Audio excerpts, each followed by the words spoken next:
Biz ал жерде кайдыгер карап отурган адам эмес. Албек мырза, кечиресиз, Азаттык радиосунан Төрө Кулдоров, ошол үйлөрдү көрүп чыктык азыр. 100дөй үй бар экен. Бузулган, кээ бирлери толугу менен өрттөнүп кеткен. Ошону азыр айтып атасыз, чечилет деп президент убада берди деп. Тажикстан тарап кайсы бир бөлүгүн көтөрүп береби же толук эмес алып береби? Тажикстан тарапка бөлүгүн көтөрүп бер деп кайрылбайбыз. Биздин өзүбүз күчүбүз, мүмкүнчүлүгүбүз жетет. Өзүбүздүн мүмкүнчүлүгүбүз менен биз өзүбүздүн элибизге үйдү курабыз. Эгерде кайсы бир убакытта Тажикстан тарап ошо кылган иштерине өкүнүп жардам берем деп, то есть ошол биз ошо кылган бизге зыянчылыктарын толтуруп берем деп кайрылган болсо, биз аны карайбыз. Бирок азыркы күндө биз Тажикстандан жардам бер деп суранбайбыз. Талап кылбайсыздар өзүңүздөр, Туура.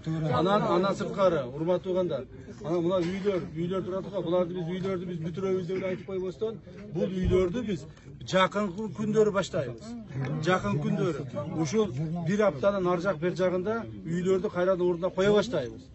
Мына күзгө чейин, сентябрга чейин жылуу жумшакта, мына суук түшөлекте ар бириңердин үйлөрүңөр Кудай кааласа жакшынакай болуп бүтүп, ичине кирип